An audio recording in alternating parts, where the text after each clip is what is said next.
Hi everyone, welcome back to the Watch Insider. My name is Brian, and thank you for logging on. We've got a great show for you this evening. We've got some watches that I'm sure you'll enjoy, some brands that you probably know, and maybe a brand or two that you don't.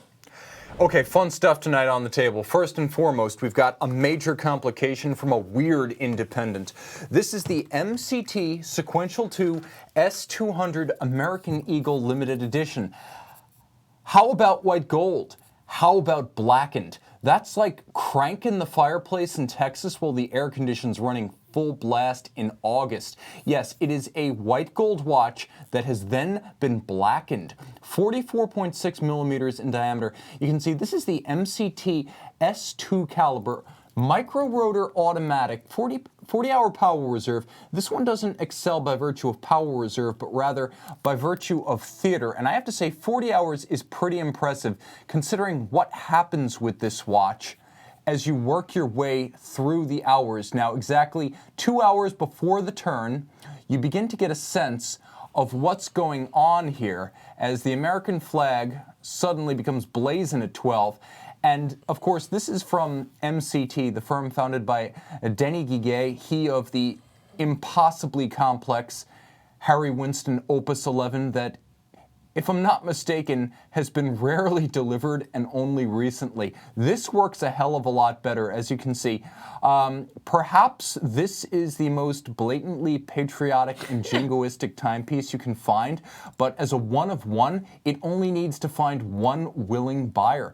44.6 millimeters in diameter with a modular lug design. I'm going to throw this one on my wrist and give you a sense of how it looks. Yeah, it's a large watch that actually fits reasonably well. And what really struck me about this watch, while it definitely is unique and it is a one-of-a-kind piece, is that with, not a huge amount of innovation in the space as much as I'd like, it's very cool when you see a complication like this come along that's just, very unique and unique to the brand and something that nobody else is doing. Chuck Norris, I found your watch. Where are you, man? Give me a call. This is the American Eagle one of one limited edition MCT S200 Sequential 2. This is an absolute riot on your wrist. This thing is a fireworks show by itself, ready for the next 4th of July. Get an early jump. And by the way, how cool is that box section sapphire? That thing must cost a couple of hundred Swiss francs by itself. The boxier the sapphire, the more expensive. And this one, I gotta be honest, this is a completely different sensibility than the Laurent Ferrier independents of the world. Yeah, Not even close. So, but a hell of a lot of fun. Hi to everybody for joining. We actually have a question from Eddie Landsberg, a regular on the show, not related to this live stream, but why do Atmos do so poorly pre-owned? They've made a lot of them. The market for old clocks is not that grand, even when they are grandfather clocks. And I would also say, relative to what you pay for them, oftentimes a few $100s, you'll find that the cost of servicing them with JLC gets pretty close to the cost of buying them at garage sales.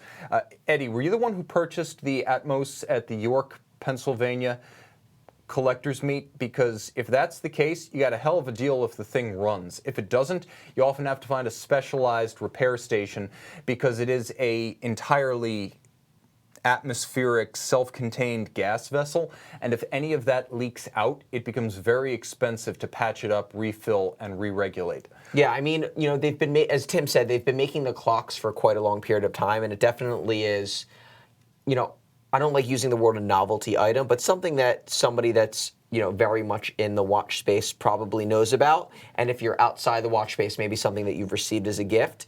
But, I've definitely seen ones available from the 1940s, 50s, and 60s that you can get for even just a couple of $100. And as you said, more often than not, just getting them fixed,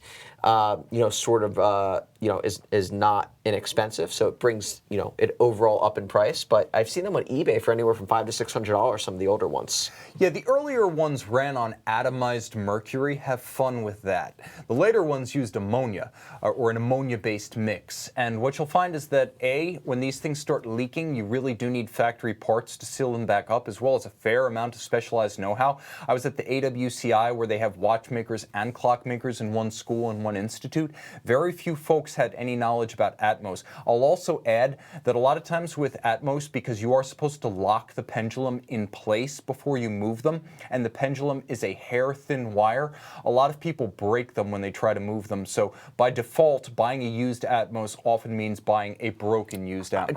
Did mine even work? I don't even think mine worked. No. But it had the outer box, which is very cool. Box and papers. Yeah, box and papers with it, so it was pretty, a pretty cool find. But moving right along, guys, as we always do on the Wednesday night show, this is an interactive show, so please feel free to ask questions. We're here to answer anything that you want to know.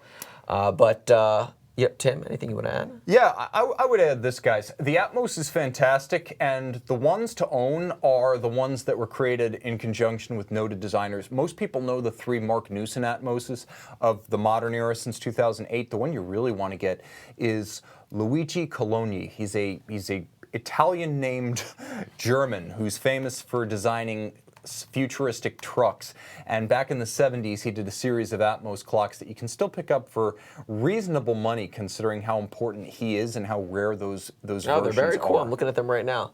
There's the Hermes Atmos clock, which is also very cool. That weighs a ton, guys. If you buy that, please get like 1-800-GOT-JUNK to move it for you, because it weighs an absolute ton. Most of what you're getting when you buy that clock is the hand-blown glass, but a cool piece from 2013. All right, guys, let me show you a watch that, frankly, is a little bit contrary to the spirit of Panerai. This is going to be very controversial, because all you Paneristi probably aren't into small, colored gold and dress-oriented, but that's exactly what you get with this PAM 740. Now, the watch on my wrist, rose gold, quite compact, California dial. Whether you're into the simulated patina dials or not, I have to say, let's try to get this one squared up focus-wise. Okay. It looks great with the rose gold case. Now, the watch is nice and slim. It's only 10.5 millimeters thick, and you'll also note that the Rodimir 1940 case with its strong lugs is well suited to this one. On my 16 centimeter circumference wrist, this could easily pass as a contemporary dress watch. I love the chaptering, I love the gilt style coloration of the chaptering, and the patina style lume actually matches the case so perfectly, I wouldn't want a stark and strident conventional Luminova. Of course, the California dial, so named because a aftermarket dial refinishing company out of California actually popularized this style, has become a little bit of a piece of Panerai lore, and it's well placed here. Turning it over, you can see Panerai in-house manual wind caliber 1000, 60-hour power reserve, free-sprung full balance bridge. The only thing I don't love about this watch is the 50-meter water resistance, which is fine by dress watch standards, but I'm the one who has trouble with the 30-meter and the 50-meter Panerai, like this PAM 740 or the Douais with their 30-meter rating. I do want to be able to swim with my PAM, and that's perhaps the one shortcoming here. But if you like to stay high and dry, this might be the PAM for you. 740 Rodimir 1940. Yeah, I brought the watch on the show just because of, how few you actually see in the wild and just how wearable the watch really is. And for anybody that's interested in a Douai, I think that the 1940s case in the Rodimir 1940 case often goes overlooked as an option. So it's a beautiful watch. It's extraordinarily wearable. I would say it's as close to a dress watch as they're probably going to get. But the watch comes on the black crocodile strap. I've seen some, put rubber on it, make it a little bit more sporty. But also what really attracted to me was the blue fired hands. I think just pop off the watch really well. You lose those in the macro shot, or yeah. I should say in the close-up. We don't quite have a macro camera yet for the show. That's coming. But yeah, you do lose the blue tone of the hands, which is something rarely. We'll give it a quick show on the wrist here. Throw it up, see if we can catch that blue hue.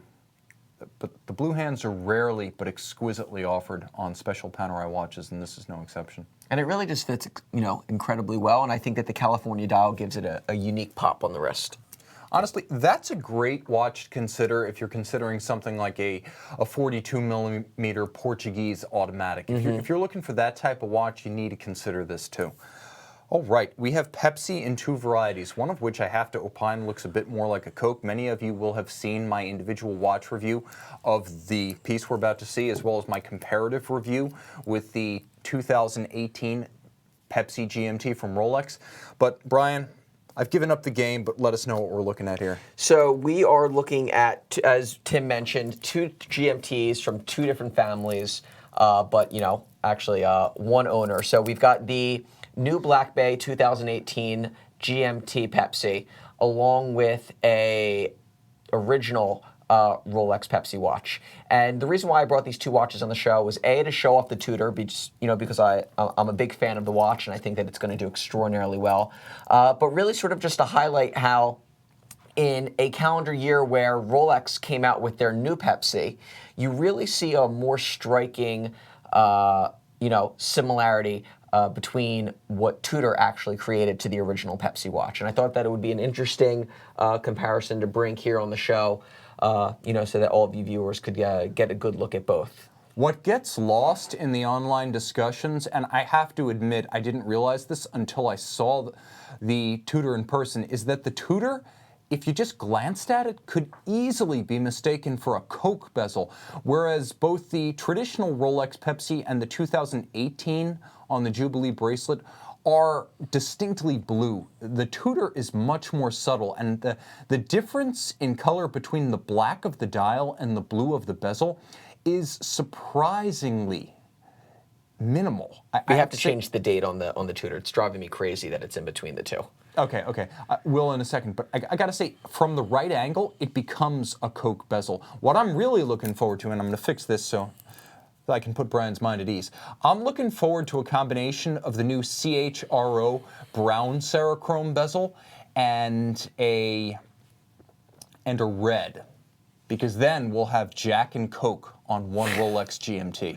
You heard it here first. What really surprised me when I first tried on the Tudor was just how solidly it's built. It feels very significant on the wrist, like that you're wearing a rich watch. And I was also surprised by how much they have made it on other watches, but how much I really like the riveted bracelet. Like I almost just want to put that riveted bracelet on everything. That riveted bracelet, I gotta be honest, feels, if you're familiar with like an original Rolex rivet bracelet, you're going to find that this one feels so much more solid. It's almost a little bit jarring once you get it on the wrist. It feels like a Rolex Oyster, even though, well, it feels like a modern Rolex Oyster, even though it looks a little bit like a 60s rivet bracelet. And the thing about this one is that it has all of the ergonomic qualities of the Rolex, and then you get into the clasp, and you realize the clasp is almost as solid as a modern Rolex clasp. Even the pin snaps are made out of ceramic in here. So really all you're giving up is the Rolex adjustment system. It doesn't have the Rolex Easy Link. Instead, this one's still set up for those of you who are strap tool fans. But in every other respect, right down to the sizing of the links done with screws, I don't know where the compromise is compared to the Rolex, with the exception of the case profile, where you're going to find the Rolex is about 1.5 millimeters thinner, but that's it. This is easily the more enticing watch, and let's face it, guys, you're going to buy this pretty darn close to, what is it, a $3,900 watch new? Yeah. You're going to pay pretty close to that if you buy this new or pre-owned. I mean, it's as it stands right now. I mean, if you can even get the watch, you're 100% paying the full boat on a new one, and I've even seen some of them selling pre-owned over list. Yeah, but compared to the Rolex, we've got the Rolex right now. What are we asking for it? More than list, I think, pre-owned. Of course, if you want to wait in line at an AD downstairs at Govberg, you'll always get it for list. But pre-owned, this watch can be purchased at or close to what it costs new, whereas the Rolex Pepsi, Jesus, Patek Philippe money at this point. So this is the one perhaps to buy and wear, whereas the other one is perhaps for the early adopters who have to have the newest, coolest thing first. Yeah, and well, comparing it to the 16710, I mean, this just happens to be one of my favorite Rolexes of all time. Again, they're strikingly similar. One of the bigger contrasts is the glossy dial versus the matte. I think that's one of the first things that really pops off to me. But there's just something about this watch that to me is just absolutely timeless, versus the Tudor that's a little bit more relevant now. And a lot of things to love about this late production 16710. First, we're in the era, because this is a D serial, so mid-2000s. We're past the F series, which was the end of the pinholes and the strap tool holes. People figured, you know what, people are just going to wear Rolex on the Rolex bracelet. Stop giving them the swap out. Stop giving the hollow lugs. This looks more upscale, and I don't dispute. You also get the solid end links. The bracelet, though, does have hollow center links, is more solid all the way around than a 16710 that you might have bought in the 80s or the 90s. And of course, this one well into the era of Luminova glows like an absolute torch. This is a gorgeous watch, and I like GMTs from this era because they will have been refinished once or rarely if they've been well kept, whereas you get back into the mid to early 90s, the late 80s, a lot of times you'll find watches that have been serviced a few times. I would rather buy the newest, best 16710 Pepsi I can find and just preserve it, and that's what you get with a watch like this. This one happens to be in amazing condition. Yeah, this is as Rolex intended. I also like the old subtle 120 click bezel. So much better than later on. So much better. All right, what else do we have on the table tonight? Well, we've got a true first generation Rolex Explorer 2. Yeah, I had to bring something vintage on. So here we have a 1655 from the, it actually is the paperwork. I want to say it's from the mid to late 70s, this particular straight hand. Well, this...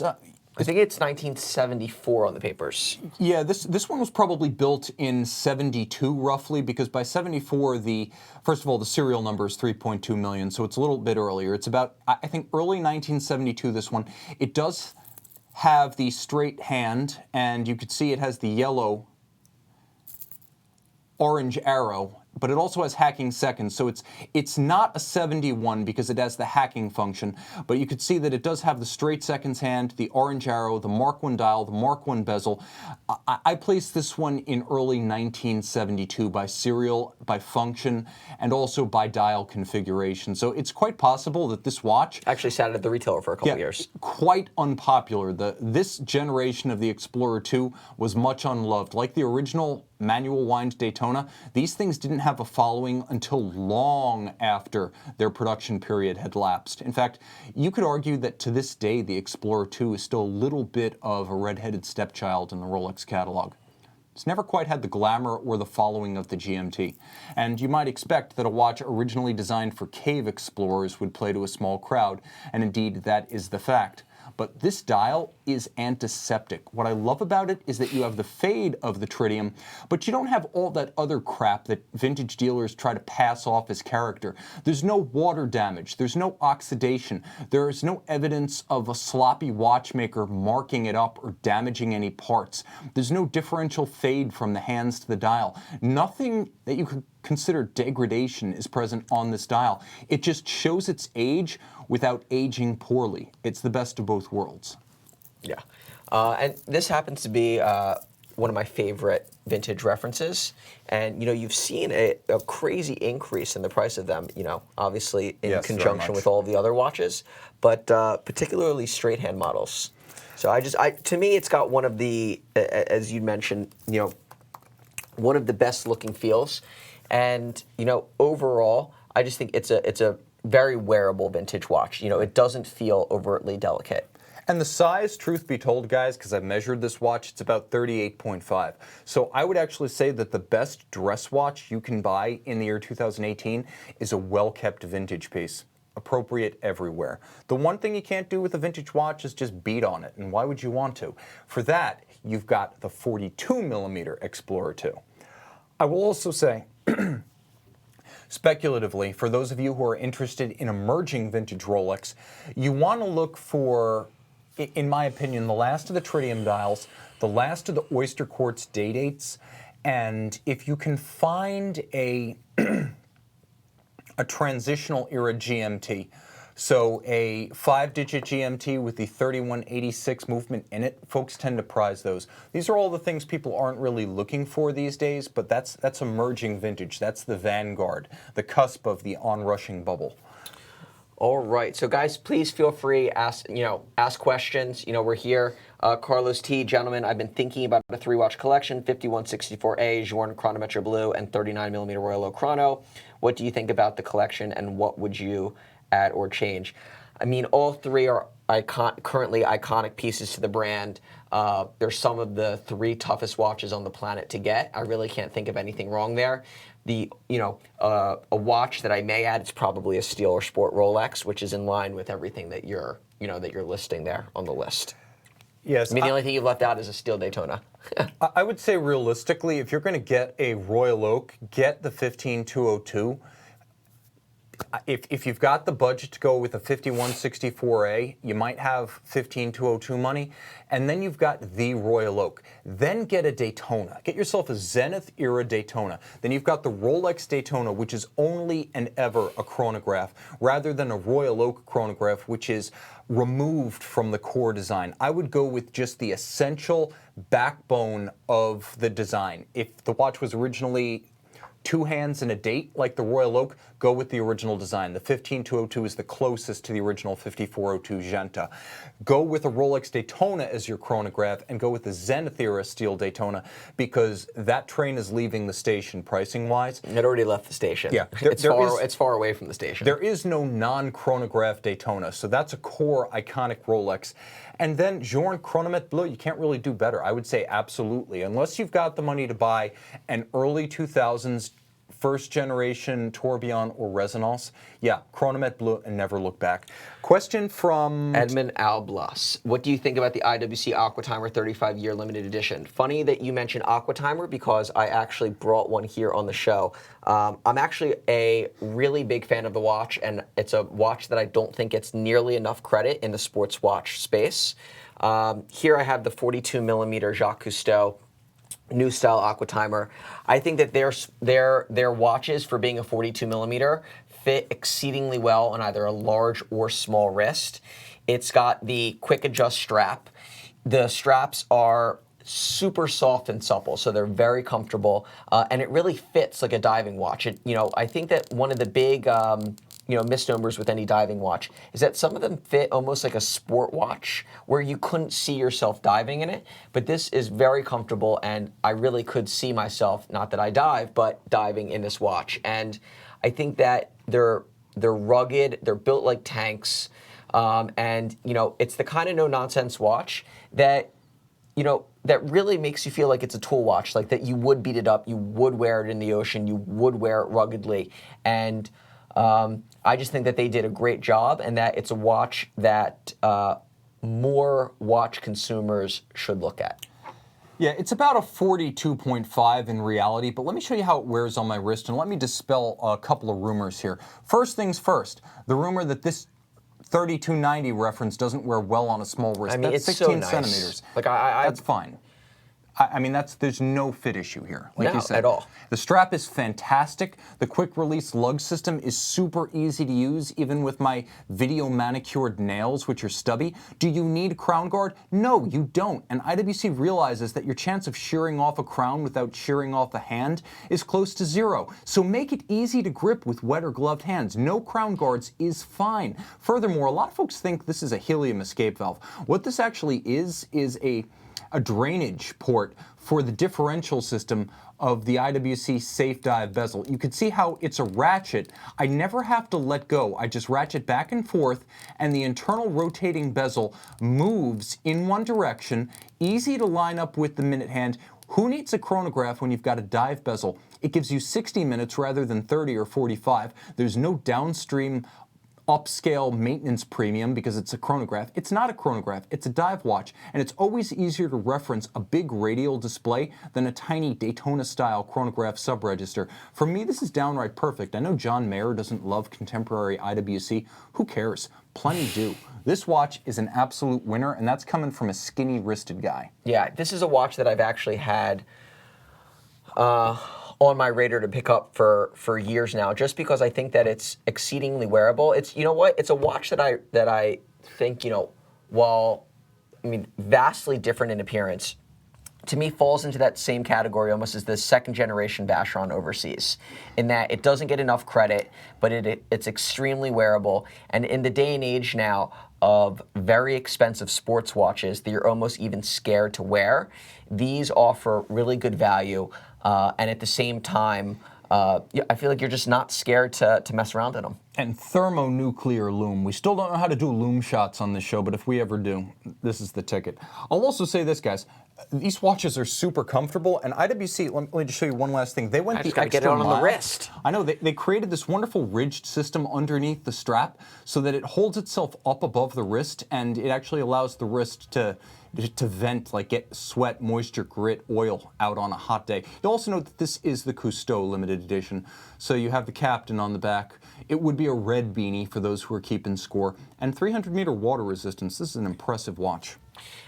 Answering Emmett Smith, it's thick, exclamation point. So it definitely is a thick watch, but because of the overall shape of the design of the case as well as the strap, it almost form fits down. Let me compare. Yeah, where it's not sitting, bulk, it's not sitting bulky where it's like almost just like too thick on the top of the wrist. It almost blends itself all the way around. I think it's very ergonomic. And let me just show you, it looks blockier than it is. Here it is next to my JLC Dual Met, which is nominally the same case size in diameter. And you can see one is a dress watch, one is a monstrous diver. They're not that different. It's just the blockishness and the squat aspect ratio of the Aquatimer case that makes it look thicker than it is. I've worn this JLC with every kind of dress cuff. This would also fit under, especially since the bezel is sloped on its outer circumference.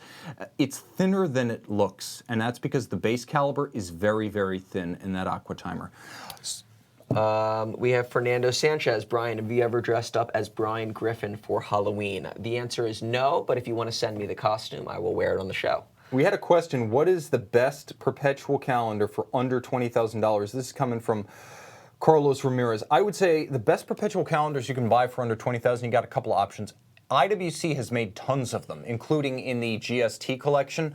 You'll easily get any of those, sometimes with a chronograph for under 20. Also, my personal favorite, and we've got one right now, is the Iwc Da Vinci that ran from '85 to 2003. That was an earth-shaking milestone product with its hinged lugs, its perpetual calendar, and chronograph.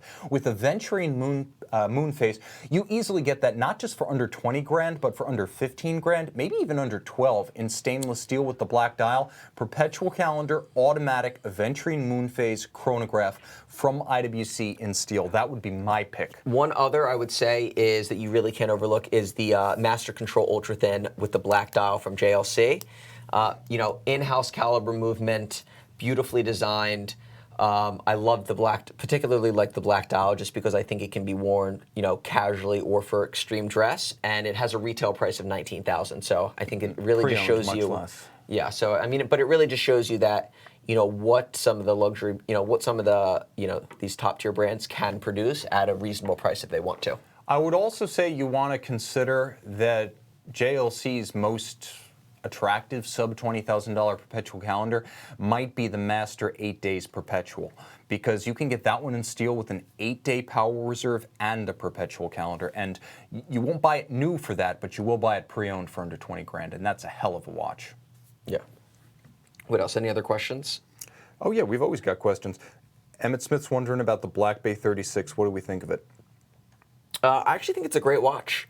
I think that it's going to do exceedingly well. I mean, again, it's not going to do well as its larger brother, but I think that the watch itself will find its way into that vintage enthusiast niche where somebody's used to wearing a 36mm watch and or they're used to wearing a vintage watch. They like the look of the Tudor. They want something that they can knock around and wear a little bit harder, and it's a size that's sort of known, and it's a good fit in the collection. So question from AC4, do you think the Tudor Black Bay 58 will lower the resale value of the ETA Black Bays? No, categorically not. The most expensive Rolex Submariners you can buy are powered by Aigler movements, so that settles that. I think as far as the the ETA Tudors versus the non-ETA Tudors, I mean, I think that that's something that overall, while maybe more desirable amongst watch collectors or guys that are sort of deep in the watch game, it's not something that's really known at large quite yet. I don't think you see that big of a difference in the resale price of them relative to one or the other.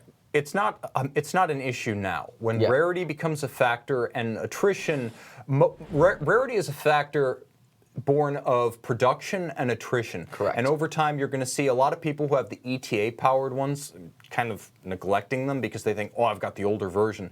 And in general, Tudors, because they are entry-level watches in the Rolex family, get beat on and put away wet. So the result is always 50 years down the line, we regroup and see what still exists in numbers in good condition, and the rarest watch, regardless of how desirable it was when new, becomes the watch that everyone wants. Yeah, so like for example, like the new Sea Dweller that was released by Rolex. Or this. So apparently there's a Mark I and a Mark II dial, and that when the watch first came out, there was no crown next to Swiss made, and now there is a crown next to Swiss made, and they made far fewer of the no crown version of the watch. It's when it first came out. So I mean, like that's a difference that I think honestly, like I didn't even know about, and I don't even think most people that are buying the watch even know that difference. Now, is that something that will ultimately affect the value of the watch? It very well could, and time will tell whether or not 15, 20 years from now there is a value difference, or there's going to definitely be speculation on, hey, how many did Rolex really make? How quickly did that transition take place? And if they really did change the dial after only 6 months to a year, I mean, it is going to be more rare. Exactly. M. Edmund saying, Grand Seiko come out with a 38 to 40 millimeter diver. Didn't they already do that? Yeah, well, Seiko did. Yeah. Seiko did. Okay, question Emmett Smith asking about Doxa Sub 300. I love them. I would say the new Sea Rambler Silver Lung is a pretty cool one, and for, what is it, like $2,190, you get a chronometer and a limited edition and the best dive bezel in the business ratchet-wise. Yeah, Doxa, I'm a fan. We don't see many of them, but I'm a fan. Yeah, we don't see too many of them. The limited edition ones tend to do okay. All right, I think that's just about it for the night, guys. Thank you so much for joining us. Remember, continue the comments and questions in the boxes below the video. We like to respond after the fact. We try to read all your comments in the chat box live, and when we can still see the chat after the show, we try to review as much as possible. But comment, suggest, let us know what you'd like to see from our inventory, because this is basically an inventory show. Yeah, exactly. And if there's any topics that you guys want to talk about, please feel free, email us. Neither Tim or myself ever get emails, I feel like, in relation to this show, in regards to do you really? My email box is like moving in real time. For requests for this show? No, it's usually for Watches Live. Okay, so well, for this show, guys, if there's any watches that you want to see or topics that you want to discuss, we love the prep time. We can bring on watches that really, sort of bring out the theme. So if you have any questions or anything that you want to know, just email us and or Instagram us, and we'll be happy to talk about it on the show. That's it. Signing off. Tim and Brian. Be well. Thank you, guys.